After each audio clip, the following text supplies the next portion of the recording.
Time for our final prediction show of the season. BC has to win this game to become over 500. It's a big game. Can they get a big win? We'll get into it on today's show.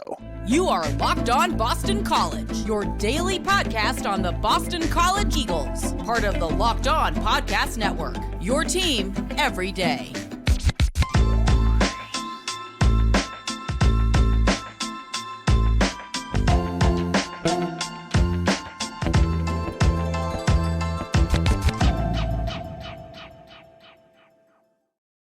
Hello, everyone. Welcome. This is Locked On Boston College. I'm your host, AJ Black, editor of Eagle Insider. Today's episode is brought to you by FanDuel. Make every moment more. Right now, new customers get $150 in bonus bets with any winning $5 moneyline bet. That's $150 if your team wins. Visit FanDuel.com/lockedon to get started. All right, folks. Tomorrow, Fenway Bowl, Boston College and SMU, two future ACC opponents, as long as the ACC doesn't fall apart at the seams. To talk about it like every day before the game, we have Mitch Wolfe, Eagle Insider writer. Mitch, how's it going? One last time into the fray on a relatively kind of a fake home game, but it is what it is. Very excited to talk about this game. Very interesting opponent and one that we'll get to know very intimately over the next few years. So this will be an exciting game, I think. I saw someone complaining about, speaking about this being a home game, that there was SMU ads all over Boston. Mm-hmm.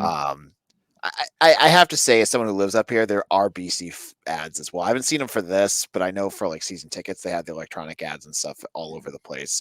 And at this point, I don't know how much more you could sell Boston College to locals.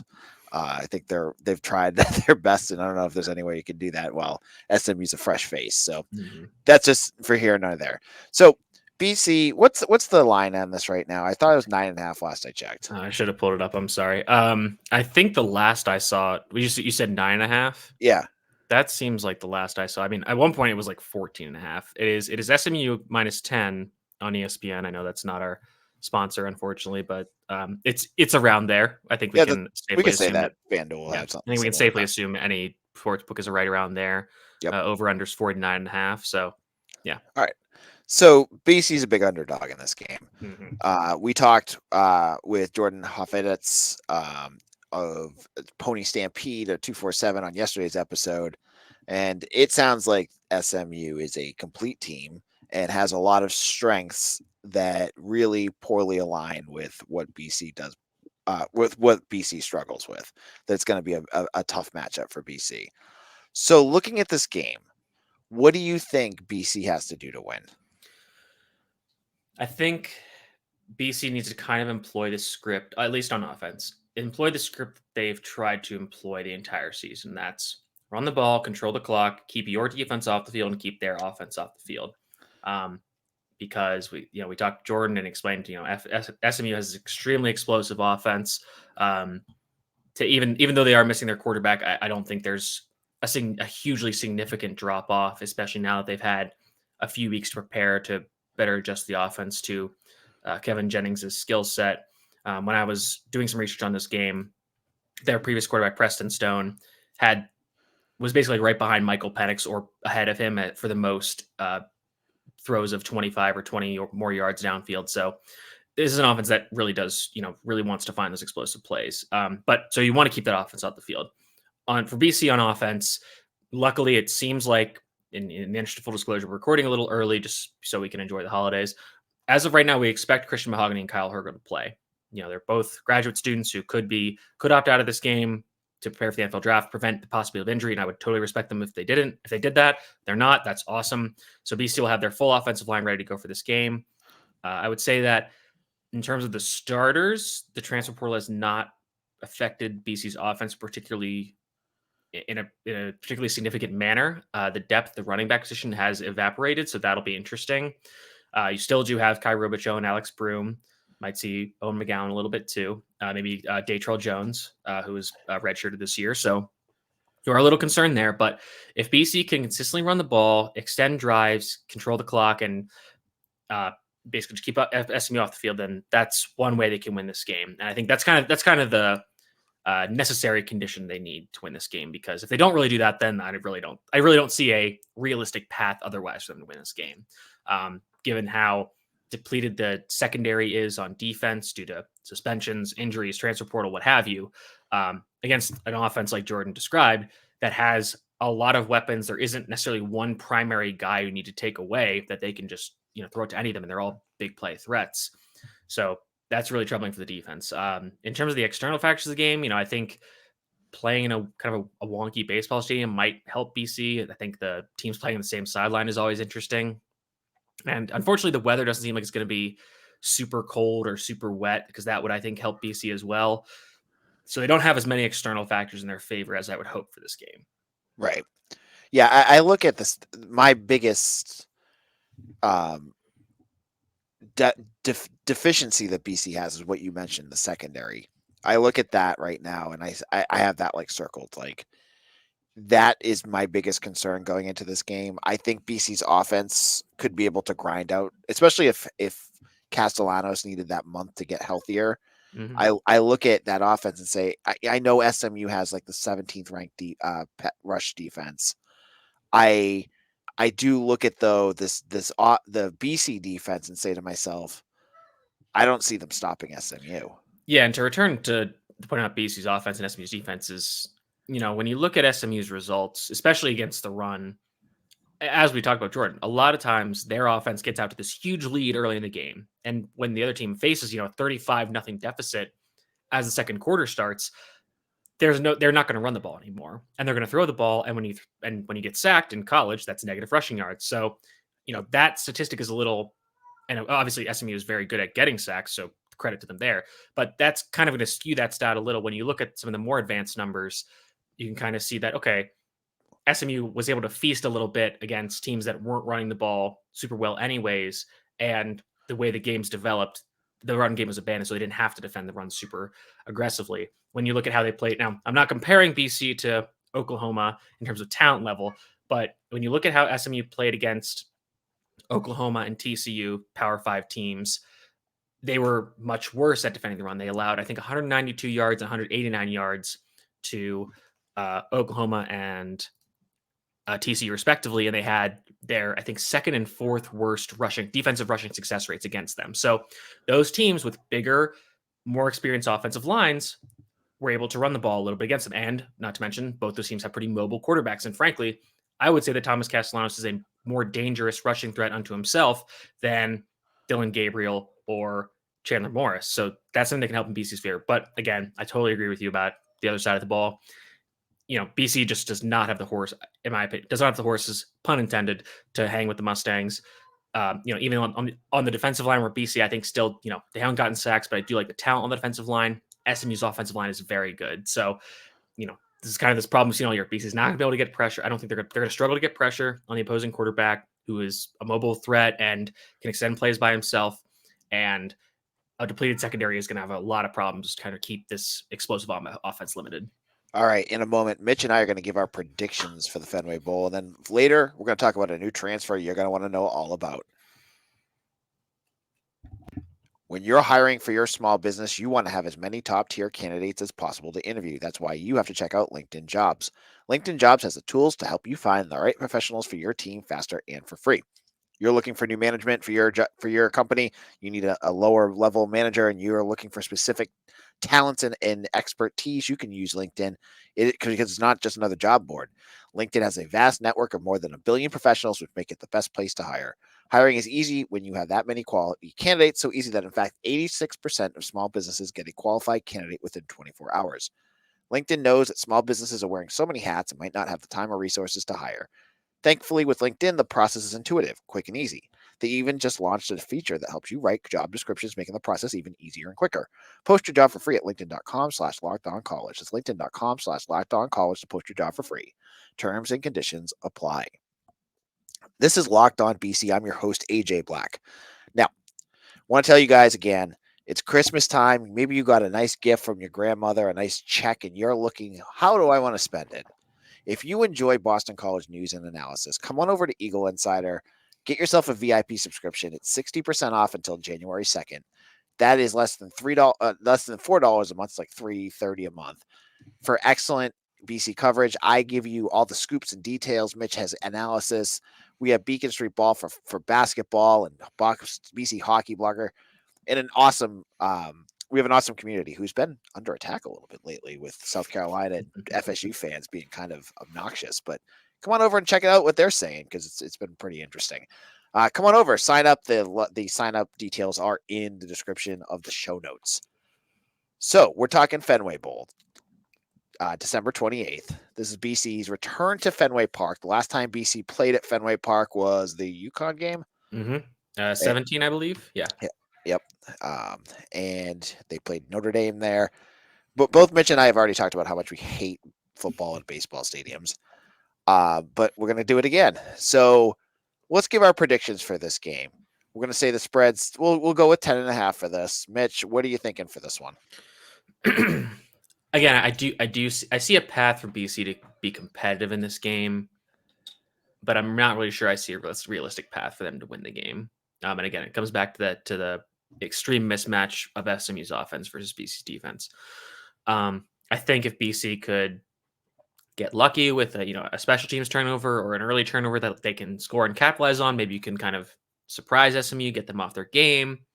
And then if you can kind of salt the game away with the run game, maybe you can get this into the fourth and make things interesting. But I think the most likely path is that BC just gets outrun by SMU's explosive offense. There's just going to be too many threats, too many points, too many yards. So I'm going to go with something. I think I'm going to go like 38-27. So I think maybe BC may score late to make it close, and I could definitely see them covering with a late score. But I'll go 38-27 SMU. All right, I am also pretty negative on this one, and I also want to ask you a question. How much of a difference would Elijah Jones, and I don't know what happened with him, and we're not going to get into that, but how much of a difference would he have made if he played in this game? That is a good question. I think it would have been interesting to see where they played him, because they do play him in the slot a lot, and SMU's primary weapon is RJ Maryland, former BC commit, who's a tight end, but basically a big slot receiver. Yep. There's also the question that, if Elijah Jones hadn't been suspended, would he have opted out of this game, which I think he might have. But then again, maybe, he lumps it with Mahogany and Kurgel, maybe not. But anyway, if he were to play regardless, I still just have a lot of concerns about the rest of the secondary. But then again, you bump everybody down a notch, so then that gives them some easier assignments. So then Amari Jackson isn't covering number one receiver. Whoever you have in the slot, Jalen Cheek or Kari Johnson or whatever. That makes life easier on them. I don't know if I would say they would definitely win, but I definitely would say like they could get close to covering. So I think there's definitely an impact that is felt with him missing this game. Not sure it's enough to really flip the outcome though. All right. So my predictions, kind of going with yours. I think BC is going to struggle defensively. I look at a game kind of like I hope it's not as bad as the Miami game, but Miami Virginia Tech, where they just couldn't get off the field to make stops.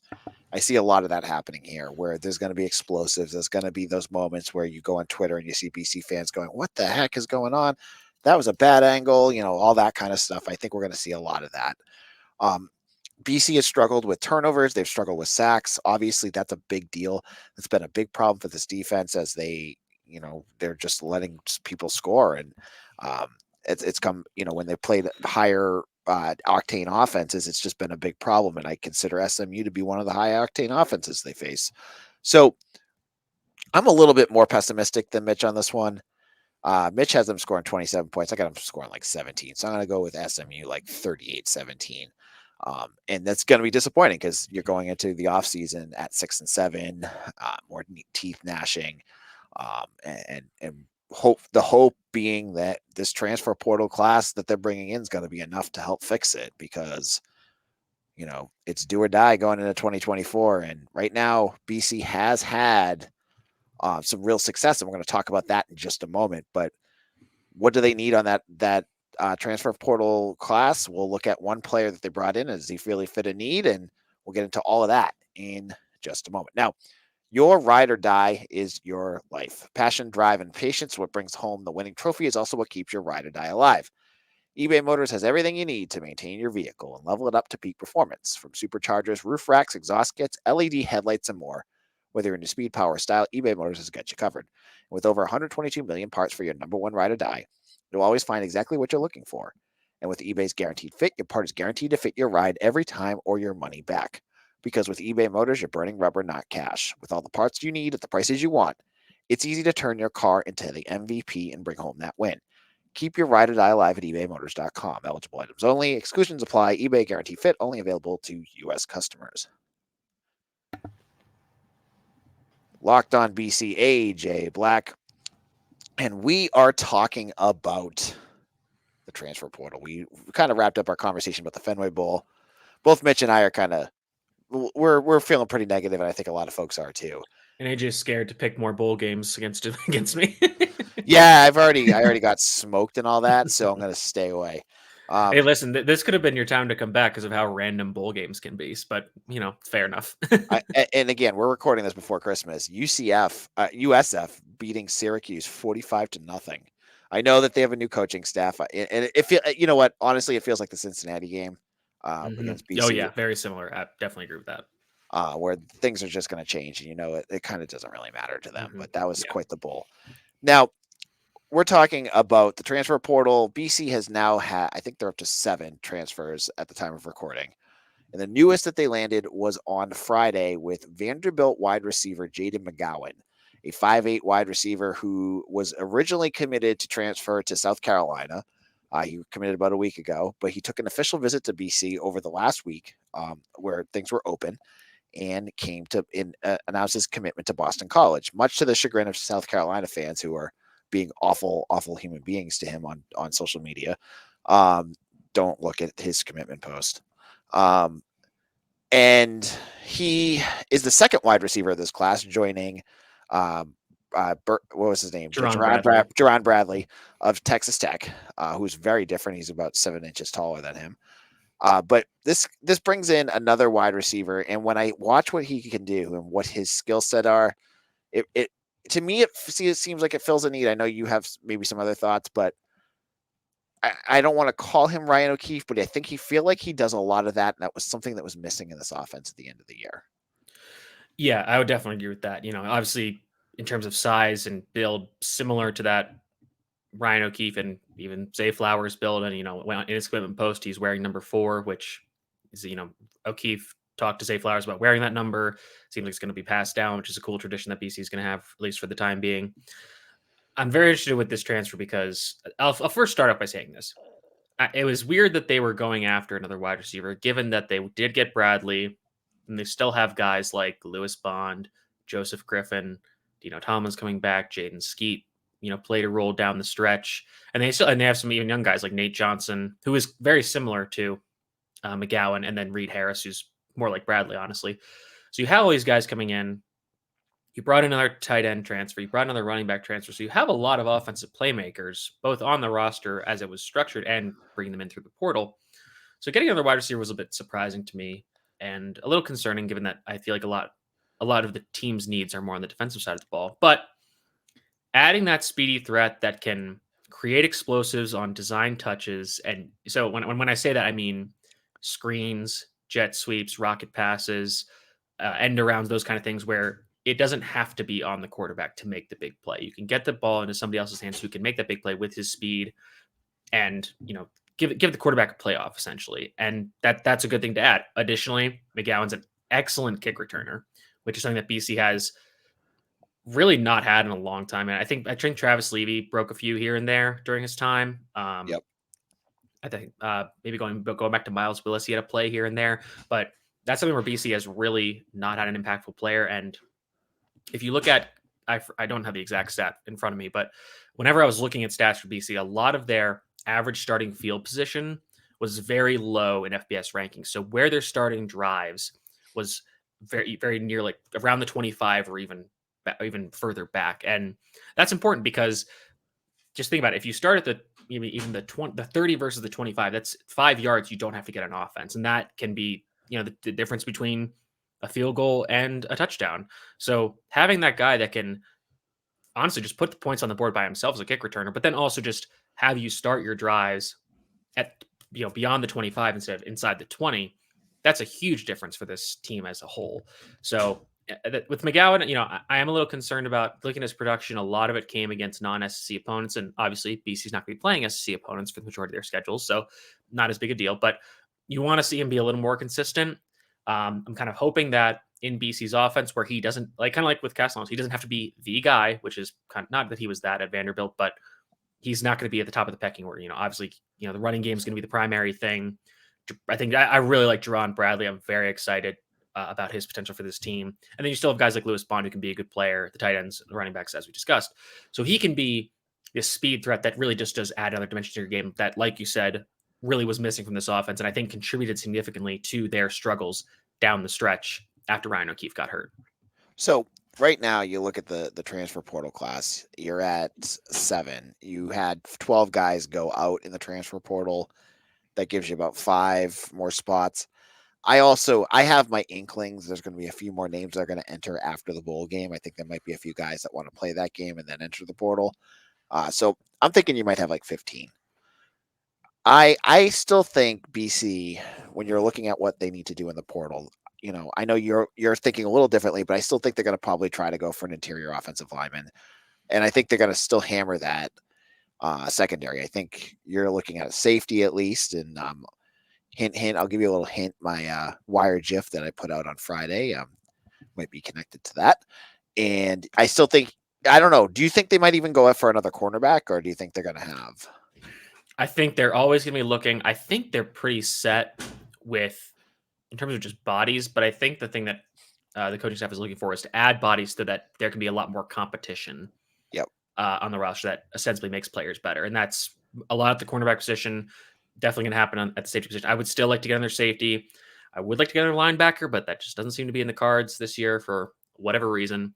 I know that they offered that transfer from Albany, who is getting a lot of very high Power 5 offers, so I'm not sure if that'll end up happening. If they can find another edge rusher, that'd be great. Feel pretty good about the interior defensive line. With the interior offensive line, if they can find a guy who can come in and be a day one starter at one of the guard positions, I'm all for it. But I still do think that the guys they have in the building who are backups this year, Jude Bowery, Jack Conley, Kevin Klein, those guys can find 2 competent starters at guard from those guys. So, but if they find one that is to that level or better, and then again adds competition in that room, that's fantastic. But compared to where BC was at the end of the season, and especially once the portal exits happened, this offense has been completely remained in a very short amount of time, and it's very exciting to look at and think about the potential for where this offense could be next year. Yeah, and I think Halfley during his, I think it was Thursday press conference. Actually, it was the National Signing Day press conference. It was on Wednesday. He said something that I thought was a good tell for possibly like you. Everyone's looking at positions right now, but he said, it also, if there's guys out there that are just good and I want them, I'm gonna go for those guys, regardless of position. So that could be a position, a thing too, right? So like you saw like a defensive edge, and we haven't seen a lot of edge offers out there. Maybe this is a guy that he just saw his tape and was like, wow, I'd love to get that guy here. But it's going to be interesting, and keep your eyes open on Eagle Insider. And just as a note, like, just so you guys get a better idea of how the transfer portal and news and scoops kind of are different than recruiting. The staff is very open with me with recruits. Like, unless there's a kid that they're worried about, they'll tell me like, hey, this kid's going to, he's going to recruit, he's going to commit. You can put a crystal ball if you want, whatever. I hear a lot about that, right? When it's transfers, this Wild West that's going on right now, they're worried. They're very nervous about, your Boston College. If this kid has good tape out there, you're worried that something like Bajel Tootin happened last year, where at the very last second, they're going to get sniped.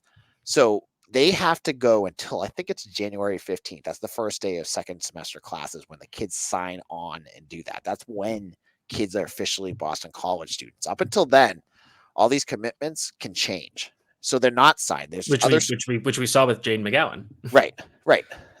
There's kids that are signing for their recruiting and what their transfer portal stuff. And I don't know how those schools are different, but I just know how it works at BC.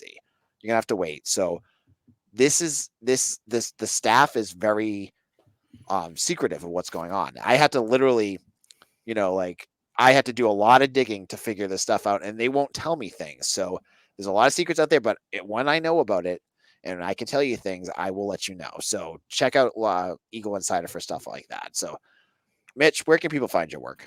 You can find me at Mitchell T. Wolfe, WOLFE on Twitter. Like I've said, I will be at the Fenway Bowl. We'll be tweeting probably. Obviously, I'll talk with AJ about if we want me tweeting from the actual Eagle Insider account or just from my own.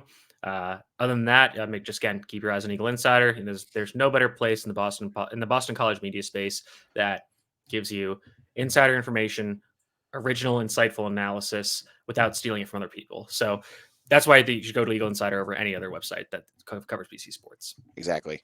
And you can follow me on Twitter at AJBlack247. Mitch and I will be back. I'm getting the timing in my head right. We'll be back tomorrow because the bowl is tomorrow. I'm recording this on the 22nd. The bowl is tomorrow, and we'll be doing a post-game show. So make sure you hit that like and subscribe wherever on YouTube or wherever you get your podcasts. Thank you all for listening, and take care. I hope you guys all had a great holiday. Merry Christmas, Happy Hanukkah, whatever holiday you do celebrate. This is AJ for Mitch for Locked On Boston College, your team every day.